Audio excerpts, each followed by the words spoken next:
దేవుణ్ణి ఆరాధించడానికి ఇచ్చిన వాక్యాన్ని చదువుకున్నాం. కీర్తనల గ్రంథం 81వ కీర్తన చదువుకున్నాం. ప్రధాన గాయకునికి హిత్తీతు అను రాగం మీద పాడదగింది.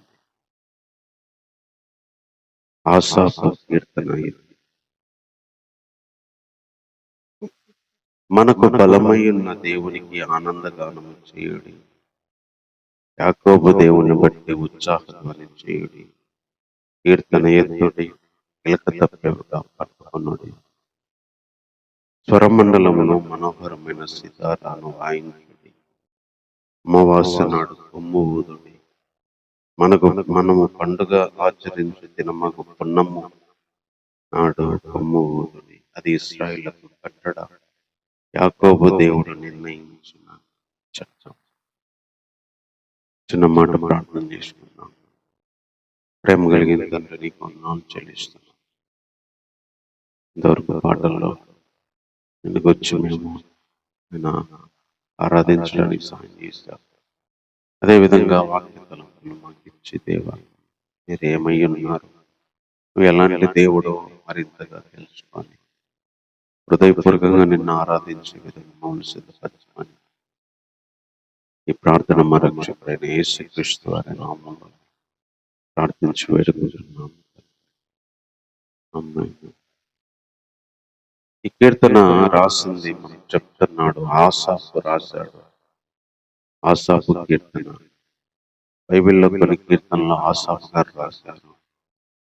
మరి ఈ ఆసాపు 80, 79 ఇలా వెనక ఉన్న కీర్తనలు కూడా రాస్తూ వచ్చాడు. ఈయన చెప్తున్న మాట దేవుని గురించి ఏంటంటే, మనకు బలమై ఉన్న దేవునికి ఆనందగానం చేయాలి.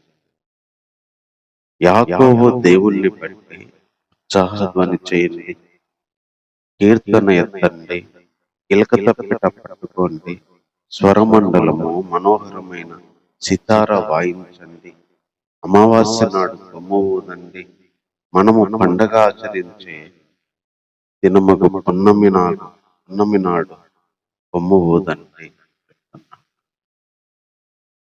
అది ఇశ్రాయేలు కట్టడ, యాకోబు దేవుడు నియమించిన చట్టము అన్నారు. దేవుని గురించి ఆనందగానం చేయడం, దేవుని గురించి కీర్తనలు పాడటం, మరి కిలకడ తప్పెట్లు, స్వరమండలము, సితార, ఈ వాయిద్యాలన్నీ తీసుకొని వాయించడం, ఊదడము, ఇది దేవుడు మనకు నియమించిన కట్టడ, దేవుడు చేసిన చట్టం అని చెప్తున్నాడు ఈ కీర్తన. దేవుని ఆరాధించడం అనేది దేవుడు ఒకటి చట్టంగా చేశాడు, ఒక కట్టడగా చేశాడు. నాకు ఇష్టమైతే దేవుణ్ణి ఆరాధిస్తా, నాకు బుద్ధి పుడితే ఆరాధిస్తా కాదు. ఆరాధించడం అనేది ఒక చట్టం, ఇది ఒక ఆజ్ఞలాగా, కట్టడలాగా చేశాడు. ఎందుకంటే మనకు బలమైన దేవుణ్ణి బట్టి, మన బలమైన దేవుణ్ణి బట్టి కీర్తనలు పాడి, ఆనందగానాలు చేసి, కిలక తప్పెట్లు, వాయిద్యాలు, సితార, స్వరమండలం, కొమ్ము ఇవన్నీ తీసుకొని వాయించి దేవుణ్ణి స్తుతించమనడం అనేది, దేవుణ్ణి ఆరాధించడము అనేది నిజంగా ఒక కట్టడ, ఒక చట్టము.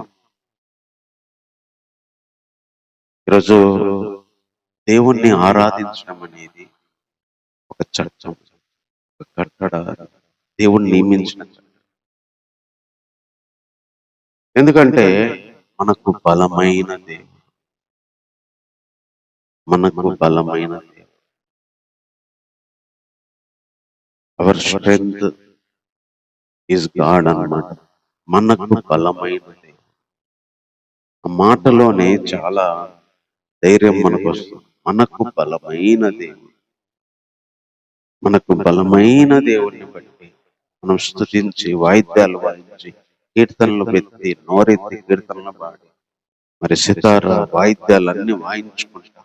ఆ దేవుని గురించి పండగ రోజు, అమావాస్య రోజు, మిగతా రోజులన్నిట్లో కూడా ఆయన స్తుతించడం అనేది ఇది దేవుడు మనకిచ్చిన కట్టడ, ఒక వరం, ఒక చట్టం అని చెప్తున్నా. అవును, ఈరోజు మనకు దేవుడు బలం. దేవుడు మన బలమైతే ఇక దేనికి భయపడం మనం. దేవుడు మన బలమైతే మన బలహీనతలు లెక్కలోనికి రావు. దేవుడే మన బలమైతే, మనకు బలమైన దేవుడు అంత ఉంటే ఇక దేని గురించి మనం భయపడే పని ఉంది. బలమైన దేవుడు, ఈ దేవుడు ఏదైనా చేయగలడు. మాటతోనే సమస్తాన్ని సృష్టించగలిగిన వాడు, మాటతోనే ఎన్నో కార్యాలు జరిగించిన వాడు, మాటతోనే చనిపోయిన వాళ్ళని లేపిన వాడు, మాటతోనే సమస్తము చేసిన వాడు. తన శక్తి ప్రభావం ఎంతో గొప్పది. ఒక వ్యక్తి పక్షాన దేవుడు ఉంటే యుద్ధాల్లో జయమొచ్చింది. ఒక వ్యక్తి పక్షాన దేవుడు ఉంటే మరి అనేక పోరాటాల్లో జయమొచ్చాయి. ఒక వ్యక్తి పక్షాన దేవుడు ఉంటే కృంగిపోయినప్పుడు ఎంతో బలం వచ్చేది. ఒక వ్యక్తి పక్షాన దేవుడు ఉంటే ఎన్ని గొప్ప కార్యాలు జరిగినావో మనం బైబిల్లో చూడాలి. ఆటంకాలు దాటారు, అవరోధాలు దాటారు, ఇబ్బందులు, చెరసాలు దాటారు. దేవుడు బలమైన దేవుడు ఒక వ్యక్తి పక్షాన ఉంటే శ్రమల్లో, వేదనలో, ఇబ్బందుల్లో, కన్నీళ్ళల్లో కూడా వాళ్ళు పాడుచూ స్తుతిగానాలు చేసిన వాళ్ళు ఎంతో మంది ఉన్నారు. అందుకే దేవుడు మనకు బలము, మనకు బలమైన దేవుడు. మనకు బలమైన దేవుణ్ణి బట్టి మనం స్తుతించమంటున్నాడు. నిజంగా ఇంత బలమైన దేవుణ్ణి మనం కలిగి ఉన్నాం. లోకపరంగా మనకి ఏ బలం లేకపోయినా, డబ్బుపరమైన బలం లేకపోయినా, మనుషుల బలమైన బలం లేకపోయినా, లేకపోతే పేరు ప్రఖ్యాతుల బలం లేకపోయినా, లోకపరంగా అండదండాలు ఏమి లేకపోయినా, లోకంలో మనం బలహీనమైన, మనకి ఏ బలంగా, ఏ విధంగా మనము లెక్కలోనికి రాని వారమైన, మనకు బలమైన దేవుడు మనతో ఉంది, లేదా మనకు బలమైన దేవుడు మనకు ఉన్నాడు. అదే మనకు సంతోషం, ఆనందం ఇస్తుందని చెప్తారు. కాబట్టి ఇలాంటి దేవుని గురించి కీర్తనలు పాడి, కిలకటి తప్పడే ఉత్సాహంతోని, ఆనందగానంతో ఆయన స్తుతించమని చెప్తా ఉన్నాం. తర్వాత ఇంకొక మాట ఏం చెప్తున్నాడంటే 5వ వచనం కాలం, యాకోబు దేవుడు ఆయన ఐగుప్తు దేశమందు ఐగుప్తు దేశ సంచారం చేసినప్పుడు ఆయన యోసేపు సంతతికి స్వాస్థ్యముగా దాన్ని నియమించెను. అక్కడ నేనెరుగని భాష వింటిని, వారి భుజము నుండి నేను బరువును దింపగా వారి చేతులు మోత గంపలనెత్తకుండా విడుదలను. ఇక్కడ ఇంకో సందర్భాన్ని ఆసఫ్ గారు గుర్తు చేస్తున్నారు. దేవుడంట ఐగుప్తు దేశ సంచారం చేసి చూసి ఆ ఐగుప్తు దేశ యోసేపు సంతతికి దాన్ని సాక్ష్యముగా నియమించాడు. అక్కడ ఎరుగని భాష విని వారి భుజము నుండి నేను బరువును దింపగా వారి చేతులు మోత గంపలనెత్తకుండా విడుదలను. ఇక్కడ ఒక సందర్భాన్ని గుర్తు చేస్తా ఉన్నాడు. దేవుడు ఐగుప్తు దేశ సంచారం చేసి యోసేపు సంతతిని మరి అక్కడ చూసి ఐగుప్తు దేశ ప్రజలందరినీ యోసేపు సంతతికి ఒక సాక్ష్యముగా, ఒక టెస్టిమనీగా నిలబెట్టాడు.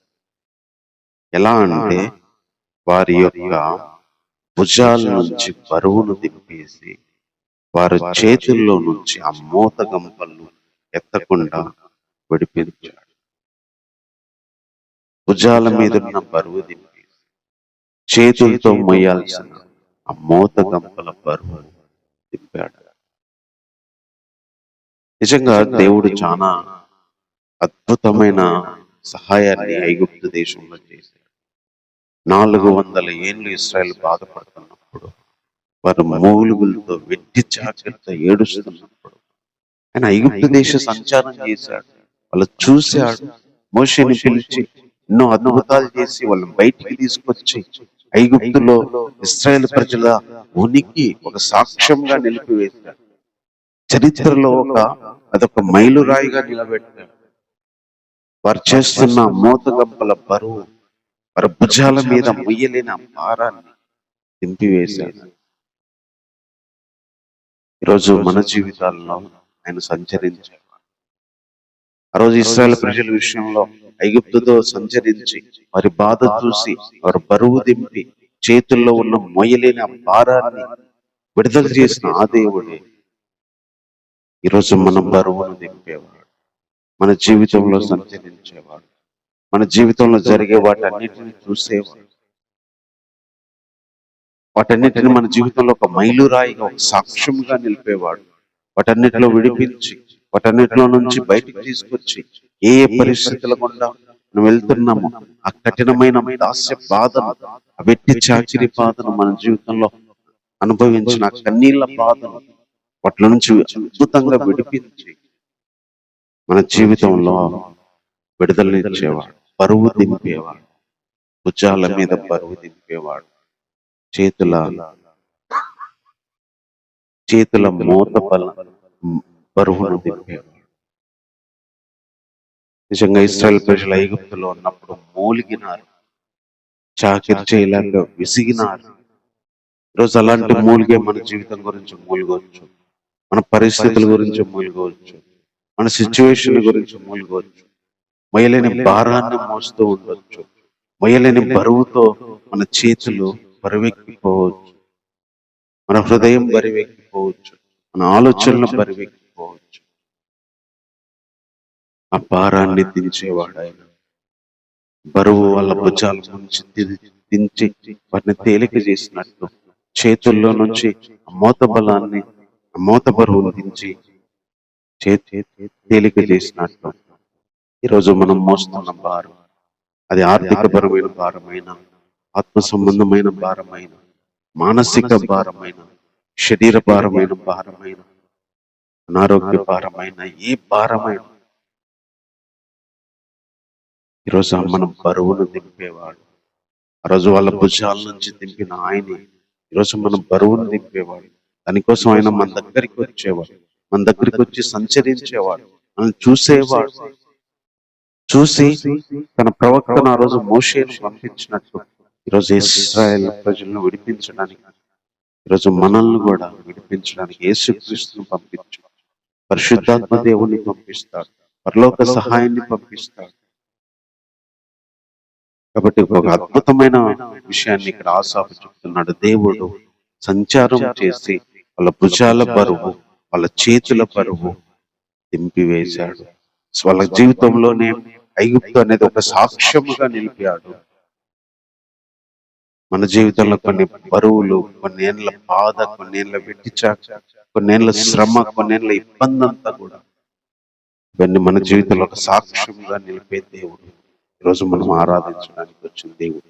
ఆ బరువు దింపి, ఆ చేతుల్లో ఉన్న బరువు దింపి, భుజాల్లో ఉన్న బరువు దింపి, హృదయంలో ఉన్న బాధ తీసివేసి, ఆలోచనలో ఉన్న బాధ తీసివేసి, శరీరంలో ఉన్న బాధ తీసివేసి మనల్ని తేలిక చేసేవాడు. తర్వాత ఇంకొక విషయం చెప్తా ఉన్నా. ఆపత్కాలమందు నీవు మొరపెట్టగా నేను విడిపించి తిని ఉరుము దాగు చోటులో నుండి నీకు ఉత్తరం ఇచ్చింది. దేవుని గురించి మరో అద్భుతమైన విషయం ఏంటంటే, ఆపత్కాలములో మొరపెట్టగా నేను విడిపించింది, ఉరుము దాగు చోటులో నుండి నీకు ఉత్తరం ఇచ్చింది. ఇది దేవుడు చెప్తున్నట్టు రాస్తున్న మాట. ఆపత్కాలంలో నువ్వు మొరపెడితే నేను నిన్ను విడిపించాను. ఉరుము దాగే స్థలం, ప్రత్యేక పదాన్ని అక్కడ వాడాడు. నేను ఎక్కడి నుంచి సహాయం చేస్తానంటే ఉరుములు దాగే స్థలం. మనకు తెలుసు ఉరుముతాయి, ఆ ఉరుములు ఎక్కడి నుంచి వస్తున్నాయో మనకు తెలియదు. ఉరుములు దాక్కునే స్థలాన్ని దేవుడు ఏర్పాటు చేశాడు. ఆ ఉరుములు దాగే స్థలం ఎక్కడుందో దేవుడికి తెలియదు. ఉరుము స్వరాన్ని మనం వింటాం కానీ అవి ఎక్కడికి వెళ్ళి దాక్కుంటాయో, ఎక్కడి నుంచి వచ్చి ఉరుముతాయో మనకు తెలియదు. కానీ దేవుడు అంట ఆ ఉరుములు దాగుకునే స్థలంలో నుంచి మనకు ఉత్తరం ఇచ్చాడు. అంటే ఆయన అంత ఉన్నతమైన స్థలంలో ఉండి, ఆయన ఉరుము దాక్కునే ప్లేస్ లో ఉన్నా సరే, అంత ఉన్నతంగా ఉన్నా సరే, అక్కడి నుంచి కూడా మన ఆపద టైంలో ఆయన మొర వినేవాడు. అంటే ఇక ఏం చెప్తున్నాడంటే, దేవుడు మన ఆపద కాలంలో కేవలం పక్కన లేకపోవచ్చు, మనకు కనిపించకపోవచ్చు, కానీ ఎక్కడో ఉరుములు దాక్కునే స్థలంలో ఉండి కూడా మన ఆపదలను చూసి అక్కడి నుంచి కూడా ఆయన మన మొర వినేవాడు. అక్కడి నుంచి కూడా తన సహాయాన్ని ఆయన పంపించేవాడు. అక్కడి నుంచి కూడా తన యొక్క విషయాలు మనకు తెలియజేసేవాడని చెప్తున్నాడు. ఎంత గొప్ప దేవుడు. రోజు మన ఆపత్కాలం గుండా వెళ్తున్న పరిస్థితిలో, మన జీవితంలో అనేక ఆపదలు గుండా వెళ్తున్న పరిస్థితి. ఎందుకంటే జీవితమే ఎన్నో ఆపదలతో నిండింది. కొన్ని రోజుల ఆపదల్లో మనం కొట్టుమెట్లాడతాం. ఆపదలు లేకుండా జీవితం సాఫీగా జరగడం తక్కువ.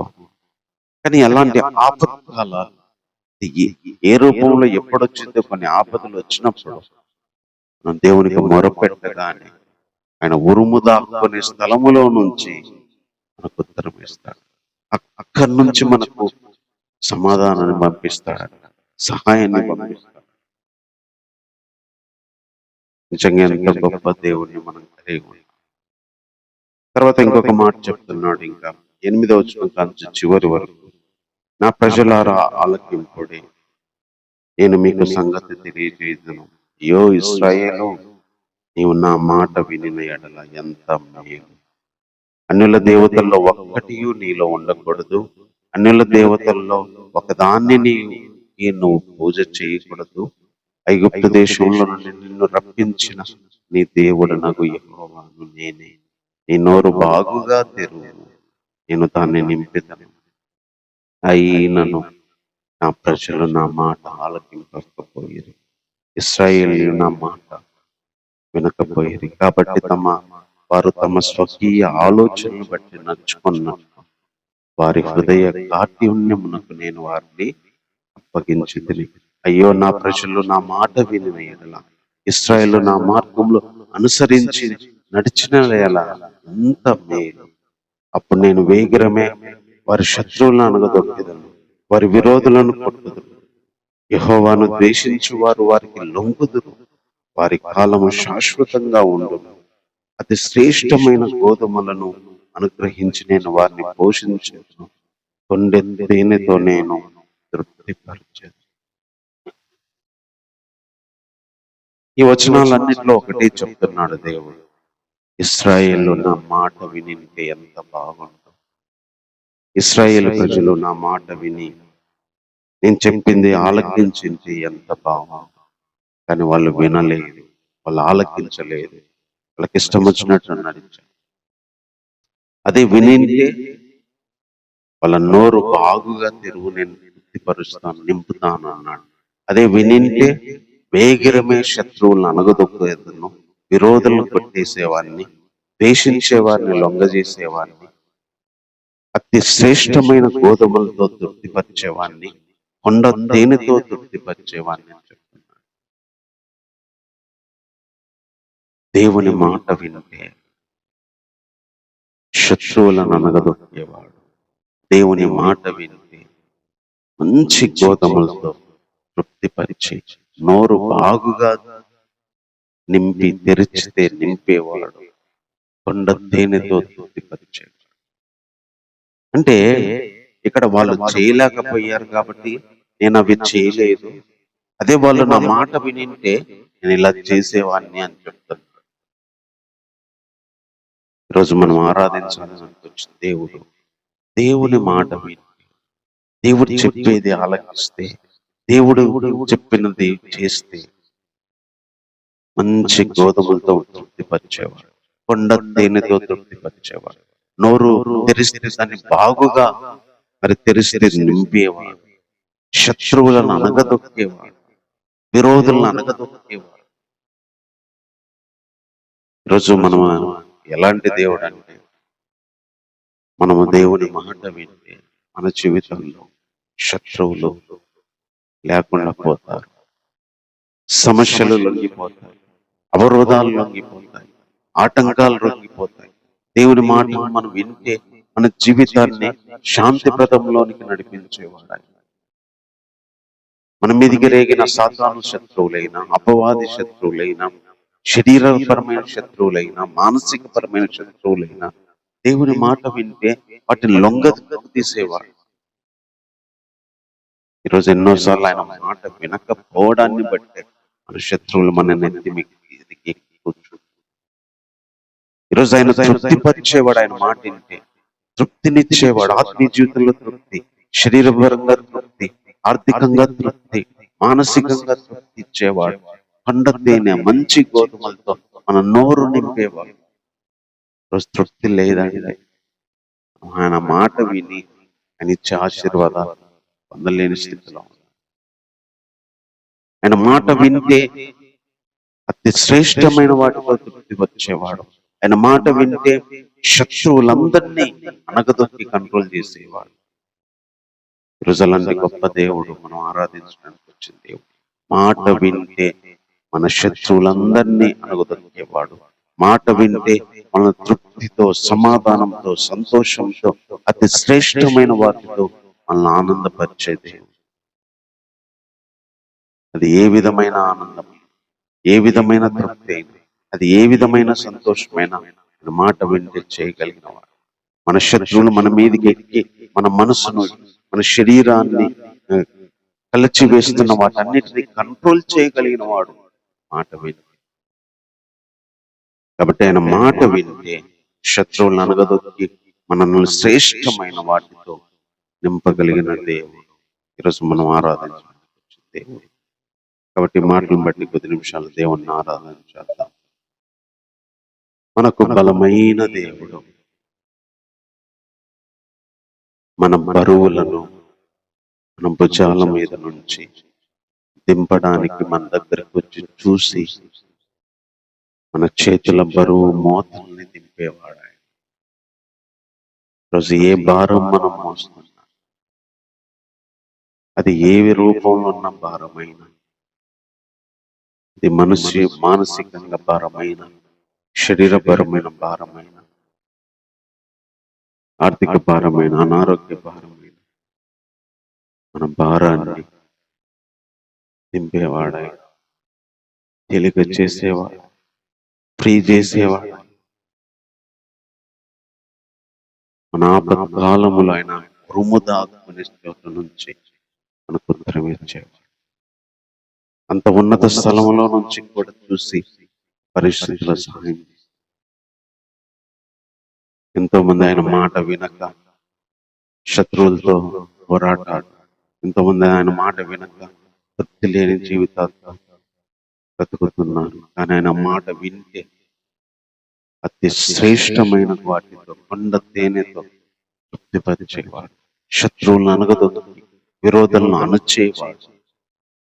రోజు మన జీవితంలో ఏ రూపంలో ఉన్న విరోధులనైనా, అది మనుషుల రూపంలో ఉన్న, సాతాను రూపంలో ఉన్న, లేకపోతే పరిస్థితుల రూపంలో ఉన్న, మాటల రూపంలో ఉన్న, ఆలోచనల రూపంలో ఉన్న, ఏ రూపంలో మన శత్రువులనైనా ఆయన అనగదొక్కగలిగిన వాడు.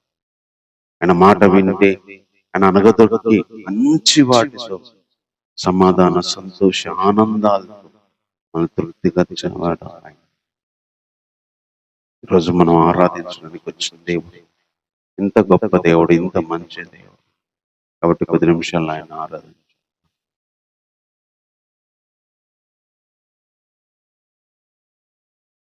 ప్రేమ కలిగిన ఆయన నీకు చెల్లిస్తున్నాం దేవా. రోజు ఆసాఫ్ గారికి పరిశుద్ధాత్మ ద్వారా ప్రేరేపించి రాయించిన ఈ మాటలకు వస్తూ మాట ఎంతో బలమైంది ప్రభా. మనకు బలమై ఉన్న దేవుని బట్టి ఆనందగానం, ఉత్సాహగానం, కీర్తన, కొమ్ము, సితార ప్రభా గిలకత పెట్టు. అది చట్టమన్నారు. ఆరాధించడం అనేది కట్టడ. నిజంగా నిన్ను ఆరాధించడం అనేది ఒక కట్టడ. నిజంగా అది ఎంతో వరమునైనా, ఎంతో అది చేయాల్సిన పని. మాకు ఇష్టం లేకపోయినా చేసేది కాదు. బలానికి నీవే ఆధారం ప్రభా. కొన్నిసార్లు అనేక విషయాల్లో మేము బలహీనమైపోతాం. మా జీవితాలు చూసుకున్నప్పుడు బలహీనంగా కనిపిస్తాయి. మా పనులు చూసుకున్నప్పుడు బలహీనంగా ఉంటాయి. లోకపరంగా మా జీవితాలు చూసినప్పుడు బలహీనంగా ఉంటాయి. కానీ నిన్ను చూసినప్పుడు మాకు బలం వస్తుంది. మీరే మా బలము, మీరే మా ధైర్యం. ఏదైనా చేయగలవన్న బలం, ఏదైనా మా కొరకు నా ప్రభా చేయడానికి దిగు వస్తావన్న బలం, మా కొరకు ఏదైనా ఇవ్వగలరు అన్న బలం నీ కుమారుణ్ణి ఇచ్చారు, పరిశుద్ధాత్మ దేవుణ్ణి ఇచ్చారు. నీ రాజ్యాన్ని ఇస్తానని వాగ్దానం చేశారు.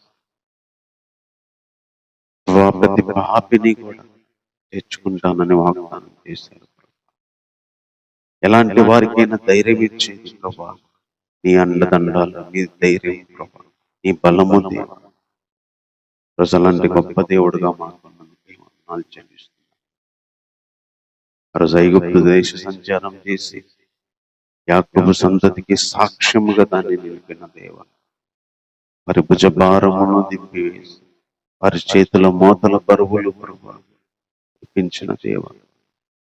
రోజు మా జీవితాలు సంచరించి మా హృదయ ఆలోచనలు నేను తలంపుల్లోకి సంచరించి మేము చేసే పనుల్లోకి సంచరించి మా ప్రతి కన్నీరు నిట్టూర్పు మూలుగులు చూసి ఆ రోజు వాళ్ళను విడిపించినట్టుగా, వాళ్ళ బరువు దించినట్టు మా మూలుగులకు నిట్టూర్పులకు కారణమైన ప్రభా భుజ భారాన్ని దేవా బరువును దింపే దేవుడు. నా చేతుల్లో ఉన్న మోత బరువును దింపే దేవుడు, తేలిక చేసేవాడు, ఫ్రీ చేసేవాడు. నేను ఎన్నో బరువులు మనుషుల పరమైన బరువు, నిందల పరమైన బరువు, అవరోధాల ఆటంకాల పరమైన బరువులు, ఆర్థికపరమైన బరువులు, ఎన్నో మోయలేని బరువులు, ఏమి చేయలేని బరువులు, ఎక్కడికి వెళ్ళనీయని బరువులు, ఎవరితో మాట్లాడనీయని బరువులు, ఎన్నో ప్రభావం.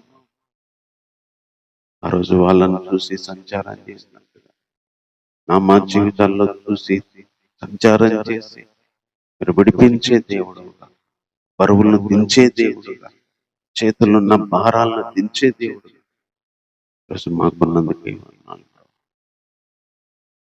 దేవ. ఆపద వచ్చినప్పుడు ఉరుము దాగే స్థలం నుంచి ఉత్తరమిచ్చేవాడు ప్రభా. అది ఎంత దూరం ఉన్నా సరే దేవ, అది మాకు అందనంత కనిపించనంత దూరమైనా సరే, మేము ఆపద అని ఏ రోజు మొరపెట్టినా ఆ రోజు నువ్వు సహాయం చేస్తూనే వచ్చారు ప్రభా. ఆపద అన్న ప్రతిసారి కూడా సహాయం చేశారు. ఎన్నిసార్లు ఎన్నెన్ని ఆపదలు వచ్చాయో, ఎన్నిసార్లు ఎన్నెన్ని ఆపదలు ప్రభా నీకు మొరపెట్టగానే ఈ సహాయాన్ని, సమాధానాన్ని పంపించి మమ్మల్ని ధైర్యపరిచారు, మమ్మల్ని ఆదరించారు, మమ్మల్ని నిలబెట్టారు. అందును బట్టి కూడా నేను స్తుతిస్తున్నాను. అదేవిధంగా నా ప్రభా నీ మాట వింటే నాయన, నీ మాట వింటే మమ్మల్ని సంతోషమైన వాటితో తృప్తిపరిచేవాడు, నేను సమాధానమైన వాటితో తృప్తిపరిచేవాడు, మా శత్రువులను అడగదొరికేవాడు ప్రభా, మా విరోధులను లేవకుండా చేసేవాడు. కొన్నిసార్లు నైనా మీ నుంచి మేము ఇది పొందలేని స్థితిలో ఉన్నాం. ఎన్నోసార్లు నేను శత్రువులతో పోరాడలేక ప్రభా, మా శత్రువులు మా మీదకి రేగి వాళ్ళు మా మీద చేయి పొందుతున్నారు. కారణం నీ మాట విని ఈ సహాయాన్ని పొందలేకపోవడం. కొన్నిసార్లు అనేక విషయాల్లో తృప్తి లేదు, సంతోషం లేదు, సమాధానం లేదు, ఆనందం లేదు. నేను మా నోట్లో నేను మధురమైనవి లేవు. ఈ మాట వింటే మా నోరు నింపేవాడు, శ్రేష్టమైన గోధుమలు ఇచ్చేవాడు, కొండ తేనెతో తృప్తిపరిచేవాడు. ఎన్నో ఆశీర్వాదాలు, అద్భుతాలు, ఎన్నో మేలులు, ఎన్నో ఊహించనివి దేవా నా జీవితంలో మీరు జరిగించేవారు. మీ మాట వింటే, ఈ మాట వింటే ఆ శత్రువులందరూ మా కంట్రోల్లోకి వస్తారు.